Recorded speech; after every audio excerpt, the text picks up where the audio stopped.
Apocalypse, chapitre 13. Puis je vis monter de la mer une bête qui avait 10 cornes et 7 têtes, et sur ses cornes 10 diadèmes, et sur ses têtes des noms de blasphème. La bête que je vis était semblable à un léopard. Ses pattes étaient comme celles d'un ours et sa gueule comme la gueule d'un lion. Le dragon lui donna sa puissance, son trône et un grand pouvoir.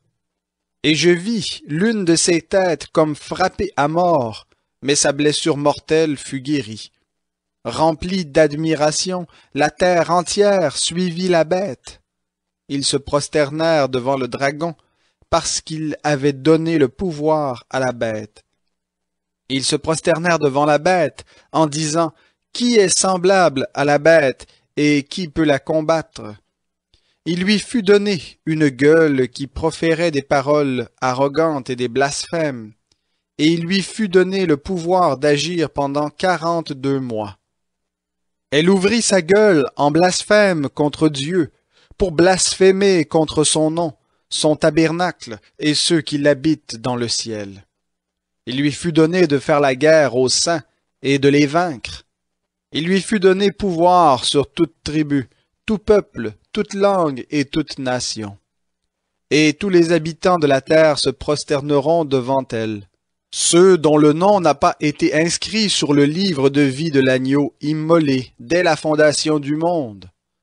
Si quelqu'un a des oreilles qu'il entende. Si quelqu'un est destiné à la captivité, il ira en captivité. Si quelqu'un tue par l'épée, il faut qu'il soit tué par l'épée. C'est ici la persévérance et la foi des saints. Puis je vis monter de la terre une autre bête. Elle avait 2 cornes semblables à celles d'un agneau, et elle parlait comme un dragon. Elle exerce tout le pouvoir de la première bête en sa présence, et elle fait que la terre et ses habitants se prosternent devant la première bête, dont la blessure mortelle a été guérie. Elle opère de grands signes, jusqu'à faire descendre le feu du ciel sur la terre, à la vue des hommes. Elle séduit les habitants de la terre par les signes qu'il lui fut donné d'opérer devant la bête, en disant aux habitants de la terre de faire une image de la bête qui a été blessée par l'épée et qui a survécu. Il lui fut donné d'animer l'image de la bête, afin que l'image de la bête parle et fasse mettre à mort tous ceux qui ne se prosterneraient pas devant l'image de la bête. Elle fait que tous, les petits et les grands, les riches et les pauvres, les hommes libres et les esclaves, reçoivent une marque sur la main droite ou sur le front, et que nul ne puisse acheter ni vendre sans avoir la marque, le nom de la bête ou le chiffre de son nom. C'est ici la sagesse, que celui qui a de l'intelligence calcule le chiffre de la bête, car c'est un chiffre d'homme, et son chiffre est 666. Apocalypse, chapitre 13. Apocalypse, chapitre 15. Puis je vis dans le ciel un autre signe, grand et admirable.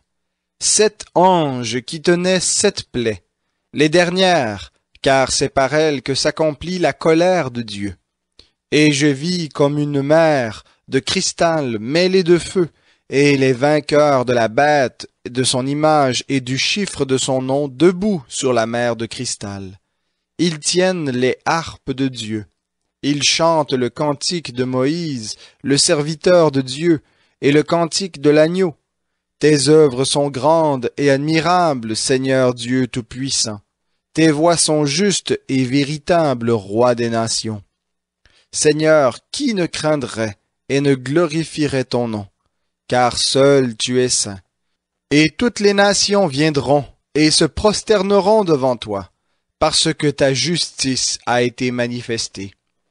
Après cela, je regardai, et le sanctuaire du tabernacle du témoignage fut ouvert dans le ciel.